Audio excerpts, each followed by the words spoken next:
Olá, companheiros, companheiras, sejam bem-vindos. O tema da aula de hoje será a Primeira Guerra Mundial. E, enfim, é um acontecimento absolutamente fundamental para a gente compreender a geopolítica do século XX e do século XXI. Antes de 1914, não aconteceu nada de fato que marcava aquele momento histórico como algo novo, algo diferente do que já vinha ocorrendo no século XIX. É com a eclosão da Grande Guerra que a gente vai entender objetivamente como será esse século tão turbulento. Nas palavras de Hobsbawm, o breve século XX, que começa em 1914 e terminaria em 89, com a queda do Muro de Berlim. Para a gente entender quais são os motivos que levaram à Primeira Guerra, a gente pode se debruçar basicamente sobre dois grandes conceitos. O primeiro deles é o imperialismo. Então vamos falar sobre o que é de fato o imperialismo, né? O imperialismo é uma das formas mais avançadas, na verdade, do próprio capitalismo. Esse capitalismo que começa lá no período mercantilista, no século XVI, etc., e que se desenvolve depois da Revolução Industrial, esse capitalismo ele vai alcançar o seu auge, de alguma forma, durante o século XIX. Tá? O livre mercado e a grande parte, a falta de leis que regiam os mercados capitalistas do século XIX, especialmente na Inglaterra, na França, nos países mais desenvolvidos do centro europeu, vão acabar gerando gigantescas empresas que vão lutar por grandes monopólios e vão começar cada vez mais perceber que os seus limites em termos de fronteira são muito pequenos para a sua ambição, para o seu acúmulo de capital, e vão começar a expandir esses limites para o mundo colonizado. Quer dizer, que não necessariamente era colonizado até então, mas que vai passar a ser no século XIX. Então o que a gente vai ter no século XIX é uma busca por duas coisas. A primeira é por um mercado consumidor capaz de absorver boa parte do que está sendo produzido naquele país industrializado. O segundo é um exportador de bens e matérias-primas, né? Em 1884, aconteceu a Conferência de Berlim, onde nela os principais países europeus dividiram a África como se ela fosse um bolo, não se importando a etnias, não se importando entre os diferentes povos que lá moravam. E ela vai ser talvez o melhor exemplo para nos ajudar a definir o que foi o imperialismo. Bom, a gente tem que entender também que o século XIX vai ser o momento, principalmente a sua segunda metade, onde duas novas grandes potências vão surgir no continente europeu. A Prússia vai conseguir se unificar com outros reinos germânicos e vai formar um país formidável em termos econômicos, em termos populacionais, que é a Alemanha. Uma potência que não havia praticamente equiparação dentro do continente europeu. A Itália, um pouco menor, também vai se tornar uma grande potência. Reforçando esse imperialismo, a partir de 1815, quando Napoleão é derrotado, vamos lá, as guerras napoleônicas foram guerras que de fato envolveram todo o continente europeu. Começam ali na Revolução Francesa, mas vão se espalhando e chegam até mesmo a Rússia. Mas em 1815 Napoleão é derrotado. E as potências vitoriosas decidem que esse tipo de acontecimento não pode acontecer mais uma vez, de que a roda da história deveria ficar imobilizada. Então as velhas monarquias que são derrubadas com a Revolução Francesa, que são derrubadas, enfim, com o Império Napoleônico, são restauradas a seus tronos, inclusive os Luíses na França, e é criado um novo grupo, um grupo chamado Concerto da Europa, onde as 5 maiores potências europeias se reuniriam para evitar que outro conflito de proporções europeias gigantescas acontecesse. O Concerto da Europa era composto pela Inglaterra, pela Áustria, pela Rússia e pela Prússia, ou seja, as principais potências responsáveis pela derrota de Napoleão Bonaparte. Em quinto lugar ficou a própria França, que, a despeito de ter sido a inimiga comum de todos eles até 1815, logo depois teve sua monarquia restaurada e passou a fazer parte do clubinho. Então, para a gente entender, a Primeira Guerra Mundial pode ser definida como um conflito interimperialista. De um lado, a gente tem as velhas potências do continente, principalmente a França e a Inglaterra, que tinham colônias ultramarinas por todo o mundo. Do outro lado, a gente tem aquelas que chegaram depois nesse jogo colonialista, né? Especialmente a Alemanha e a Itália, que de forma, enfim, muito apressada, queriam participar dessa divisão do mundo. Achavam que tinham direito também de ter as suas colônias ultramarinas. O fato é, o imperialismo vai basicamente colocar um limite, né, na expansão dessas colônias. Afinal, no final do século XIX, o mundo conhecido inteiro já tinha sido dominado, das ilhas Fiji até o local mais ao norte do Canadá. Já havia ali uma bandeirinha de algum país europeu. Isso significava o quê? Agora os conflitos começavam a florar. E isso vai começar a acontecer, inclusive fora dos países europeus, como na Guerra Russo-Japonesa em 1905, como no conflito também no início do século XX entre a França e a Alemanha pela disputa do Marrocos, onde inclusive a França é derrotada, gerando um enorme sentimento de revanche nos franceses em relação aos alemães. E aí vem o nosso segundo conceito. Se o imperialismo é a primeira chave de entendimento da Primeira Guerra Mundial, a segunda grande chave de entendimento da Primeira Guerra Mundial vai ser o nacionalismo. A gente sabe que o nacionalismo ele aparece ali com o surgimento dos Estados Nacionais no século XV, XVI, a gente já falou sobre isso, mas a realidade é, o nacionalismo, da forma como a gente compreende hoje, ele é um fenômeno muito natural do século XIX. Né? É no século XIX que de fato vão aparecer os primeiros liceus, as primeiras escolas, as primeiras propagandas de pertencimento àquela pátria.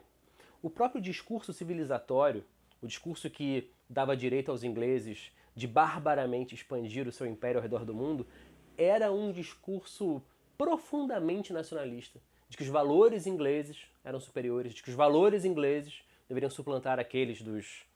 E não é nem apenas dos africanos, como na Guerra dos Bóeres, né?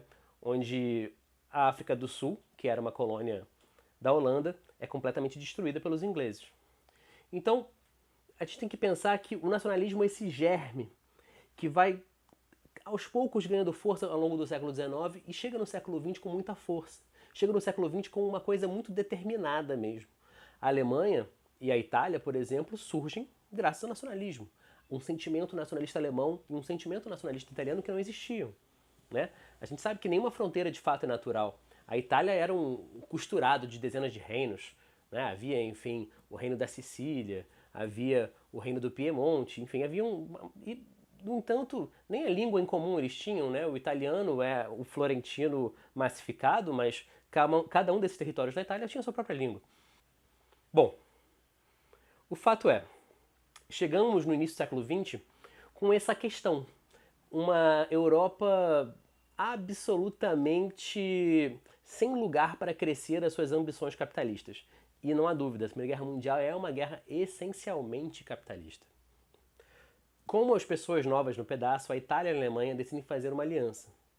E convidam também a Áustria-Hungria. A Áustria-Hungria, o Império Austro-Húngaro, era um império que estava um pouco em frangalhos. Assim, já não tinham mais exatamente a mesma força que detiveram no século XVIII e XIX. Não era mais a Áustria de Maximiliano I. Era uma Áustria um pouco mais doente, um pouco mais cansada e com muitas contradições internas. Muitas etnias e muitos povos que reivindicavam sua independência. Então a Áustria vivia num estado quase que de guerra civil consigo mesma. De toda forma, junto com a Itália e com a Alemanha, decidiram formar essa tríplice, a Tríplice Aliança. E percebendo esse movimento, os outros países europeus também não se sentiram exatamente confortáveis. A França vai se juntar com a Rússia czarista ainda, né? Vamos lembrar disso. E acho que eu não falei muito sobre a Rússia, mas é importante dizer, ainda que a França e a Inglaterra fossem potências mundiais, com territórios em todo o continente, a Rússia era uma coisa gigantesca, né? A Rússia fazia fronteira com o Japão, a Rússia fazia fronteira, enfim, com boa parte de todos os países da Ásia. A Rússia era ainda maior do que quando a gente pensa na União Soviética. O Império Russo, o Império do Czar, era um império gigantesco. E fazia fronteira com a Alemanha. Bom, o fato é, a Rússia e a França decidem criar uma outra aliança, a famosa Entente. E no início do século XX, depois de sanada as disputas coloniais que existiam ali entre França e Inglaterra, a Inglaterra decide fazer parte dessa aliança. Então temos de um lado a Tríplice Aliança, com Alemanha, Áustria-Hungria e Itália, e de outro lado a Tríplice Entente, com a França, a Rússia e a Inglaterra. Para jogar um pouquinho mais de fogo nesse barril de pólvora, vai existir um conceito no início do século XX que a gente chama de a paz armada. O que é a paz armada? Houve até por conta das conquistas do século XIX, um amplo investimento desses países em armamento, né? Enfim, todo tipo de canhão, munição, enfim, balística, todo tipo de armamento militar. Isso gerou uma coisa interessante, né? Porque quando a França, a vizinha da Alemanha, percebia que a Alemanha estava produzindo armas de forma adoidada, a rodo, é, ela começava a produzir também. E por sua vez, a Inglaterra, e por sua vez, a Rússia, e por sua vez, a Itália, e por sua vez. Essa noção de que é importante você armar até os dentes para que ninguém decida peitar você, ninguém enfrente você, vai se dar o nome de paz armada. É mais ou menos a mesma coisa que as pessoas que defendem que todo mundo devia andar armado na rua. É bem parecido, não dá certo. A Primeira Guerra Mundial aconteceu por causa disso. Então, assim, a paz armada foi um conceito medonho que foi talvez uma das últimas chamas a iniciar a Primeira Guerra Mundial. Eu falei para vocês que eram dois conceitos principais, né? Que era o imperialismo e o nacionalismo, que ajudaram a fomentar essas consequências. Mas a forma como a Primeira Guerra Mundial aconteceu mesmo, ela é tão bizarra e tornou ela uma guerra tão surreal que é importante a gente falar aqui. Ainda que sejam específicos que é, sejam pormenores que a gente às vezes não estuda em relação a outras coisas. Mas no caso da Primeira Guerra, ela é particularmente interessante. Todo mundo já ouviu falar do assassinato do arquiduque Francisco Ferdinando. O fato é, o arquiduque Francisco Ferdinando, ele era, na verdade, o sobrinho do imperador da Áustria-Hungria. O imperador da Áustria-Hungria era um homem chamado Francisco José I. Era um cara de 84 anos, que governava o Império Austro-Húngaro há quase 50. Um cara extremamente idoso. Pensa só, o cara estava em 1914 e tinha 84 anos. Governava 50 anos o Império Austro-Húngaro. Ele sobreviveu aos seus 4 filhos, ele sobreviveu à sua esposa, ele sobreviveu à sua família inteira. O único parente vivo dele era o arquiduque Francisco Ferdinando. Bom, junto nesse rolê, ele tinha como aliados o Guilherme II. Guilherme II era o Kaiser da Alemanha, era um jovem, bonito, enfim, que acreditava que o mundo ia ser seu, que a Alemanha era o país do futuro, e que por isso a Alemanha merecia completamente territórios ultramarinos, merecia tudo que tinha de melhor, que o novo século seria o século da Alemanha. Bom, como é que o Francisco Ferdinando chega nesse momento aí de ser a chama que vai explodir esse barril de pólvora que era a Europa? Vamos chegar aí. O Francisco Ferdinando, ele, como eu falei para vocês, era o sobrinho, né, do Francisco José, o imperador da Áustria-Hungria. E aí ele decide, junto com a sua esposa, comemorar o aniversário de casamento em Sarajevo, no dia 28 de junho. Uma ideia absolutamente bizarra, ainda que a gente não sabe até hoje se de fato ele tinha conhecimento do que ele estava fazendo. Por que isso é uma ideia bizarra? Bom, Sarajevo é hoje, e já era na época, a capital da Bósnia. A Bósnia é um povo eslavo, né? E havia, lembra o nacionalismo, que eu falei que era uma das coisas mais importantes da eclosão da Primeira Guerra Mundial? E havia um sentimento nacionalista chamado pan-eslavismo, que acreditava que todos os povos eslavos deveriam viver sobre sobre as mesmas fronteiras, etc. E o pan-eslavismo era dividido em duas correntes. O pan-eslavismo geral, que era uma coisa que a Rússia clamava como grande protetora, a grande dona de todos os povos eslavos, né, o Império Russo. Mas também havia uma outra vertente que clamava que a Sérvia era, na verdade, a nação-mãe de todos os eslavos do sul. Né? A Bósnia e Herzegovina fazia fronteira exatamente com a Sérvia e, teoricamente, deveria ter feito parte da Sérvia. No dia 28 de junho, o dia do aniversário de casamento do Francisco Ferdinando, que ele decidiu passar na Bósnia, era também o dia da Batalha de Kosovo, uma batalha extremamente importante para o nacionalismo sérvio, para o nacionalismo eslavo. Então, muitos habitantes da cidade levaram aquilo como uma ofensa pessoal. E haviam grupos de jovens, inclusive, pessoas de 16, 17, claro que haviam pessoas mais velhas, mas no geral, esse grupo era inclusive conhecido em muitos círculos como a Bósnia Jovem. Esse grupo também tinha um nome mais sinistro, chamado a Mão Negra. E aí esse nome, Mão Negra, eu até gosto, eu prefiro não usar muito porque ele traz pano para um monte de gente que gosta de teoria da conspiração e tal, mas de fato ele se chamava Mão Negra também. Era um grupo organizado que lutava pela independência da Bósnia.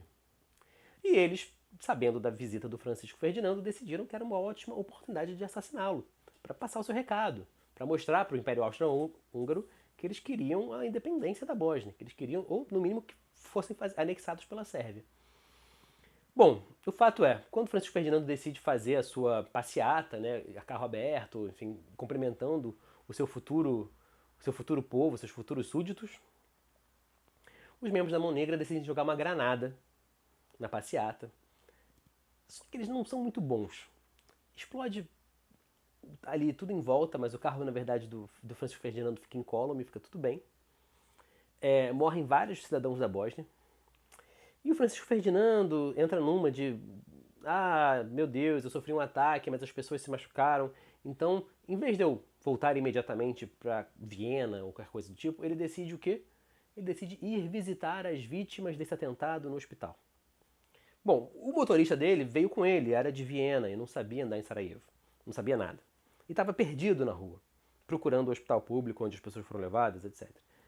Até que um momento, um membro da Bósnia Jovem, o Gavrilo Príncipe, viu o carro do Francisco Ferdinando, com o Francisco Ferdinando dentro, parado. O motorista tinha saído para procurar informações, coisas assim. E ele falou, bom, não vou perder essa oportunidade, né? Tô vendo aqui o alvo da minha vida. E ele vai subir no carro e vai dar alguns tiros absolutamente fatais em Francisco Ferdinando e em sua esposa, Sofia. E aí, meus amigos, que a coisa começa a ficar bizarra. Porque, beleza, tem um grupo nacionalista sérvio, eslavo, bósnio, assassinando o último herdeiro de Francisco José. Acabou a linhagem daquele cara. Ele estava profundamente transtornado com esse assassinato. E ele vai consultar o Kaiser Guilherme II, né, que era, enfim, o homem mais poderoso da sua aliança política, sobre o que aconteceu. E o Guilherme II fala, olha só, é o seguinte, se tá todo mundo, do planeta Terra inteiro, que está lendo as notícias sobre o assassinato de Francisco Ferdinando, está entendendo a sua dor. Está entendendo a sua dor. Então vai lá, enfia porrada na Sérvia, vai lá, enfia porrada na galera da Bósnia, mas faz isso rápido, né, antes que o mundo comece a se perguntar se o que você fez estava certo mesmo. Se você fizer isso rapidinho, ninguém vai ter problema com isso e acabou. A gente vai evitar uma coisa maior e tal. Só que o Francisco José hesitou. Hesitou bastante. Por quê? Nesse momento, o presidente da República Francesa, vale dizer a única república, todo o resto era monarquia ainda nesse período, estava visitando o seu colega, o imperador Nicolau II da Rússia. E a Áustria-Hungria não teve culhão de falar, porra, cara, a Tríplice Entente tá ali, o presidente tá junto E eu não vou declarar guerra à Sérvia, sabendo do sentimento de pan-eslavismo, etc., com a Rússia e a França assim, mal comunadas um lado do outro. Vai ser muito mais fácil para eles resolverem qualquer estratégia, não sei o quê. Então, em vez de atacar diretamente a Sérvia, a Áustria decidiu esperar. Esperar até a França, ou a comitiva francesa, ir embora da Rússia. Nisso, Guilherme II, o Kaiser da Alemanha, que era o lado mais forte e talvez um pouco mais ponderado da sua aliança, decide que vai passar um tempo num cruzeiro. Mais de um mês. E passar um tempo no cruzeiro naquela época não é como passar um tempo no cruzeiro hoje. Você basicamente fica incomunicável por meses. Então, Francisco José, já meio velho, com 84 anos, foi forçado a tomar as decisões como viu na sua cabeça, sem poder muito consultar ninguém. Ele esperou o presidente da França, Raymond Poincaré, sair da presença de Nicolau II, o czar da Rússia, e decide, apenas quando o presidente da França está no barco, enviar um ultimato para a Sérvia. Um ultimato que dizia coisas bizarras. Por exemplo, que a Sérvia tem que deixar que a força policial da Áustria entrasse no território da Sérvia para procurar os culpados pelo atentado. Enfim, era um ultimato que, na verdade, de algumas formas, atacava diretamente a soberania da Sérvia. E a ideia dele era dar um ultimato bizarro mesmo para que a Sérvia recusasse, e aí a Áustria fizesse, não, olha, eu dei uma chance. Como eles se recusaram, eu vou atacar eles. Só que eles não contavam que a Sérvia falasse, não, beleza, tá ok, eu topo. Então isso foi um problema. A Sérvia aceita o ultimato. Mas isso já é tarde demais. Começam a haver já notícias de mobilização das tropas austríacas. Quando a Áustria começa a mobilizar as tropas, a Rússia imediatamente começa a mobilizar as tropas. Nisso, finalmente, o Guilherme II, já no comecinho de agosto, volta. Né, volta para Berlim, etc. E fala, olha, me parece que não faz mais sentido você invadir a Sérvia, né, Francisco José? Porque assim, tipo, os caras aceitaram seu ultimato, né, e tal. Só que aí o Francisco José fala, olha, mas eles agora estão mobilizados e, tipo, as tropas russas estão se mobilizando e acho que isso é um pouco inevitável, a gente vai ter que peitar essas pessoas. E deixa eu só explicar o que é mobilizar tropas. Aqui pode parecer uma coisa meio automática, mas é aquilo, né? Uma guerra total, uma guerra imensa. Você não simplesmente ataca, faz uma guerra com os soldados que você tem, aquela meia dúzia de candango que você recrutou quando tinha 18 anos. Não é isso. Você faz isso botando um imenso alistamento obrigatório em boa parte da sua população, criando uniforme, dando bota, dando arma, dando treinamento. Ou seja, você cria de fato um exército do nada, você mobiliza essas tropas, você tem que transportar essas tropas de um canto ao outro do país. Praticamente na última noite antes da guerra, o Nicolau II escreve um telegrama para o seu primo de primeiro grau, o Guilherme II, o Kaiser na Alemanha. E na verdade, se a gente olhar os governantes todos, eles eram todos muito familiarizados. Tirando a França, que era uma república, né, o próprio Jorge, rei da Inglaterra, também era primo dos dois.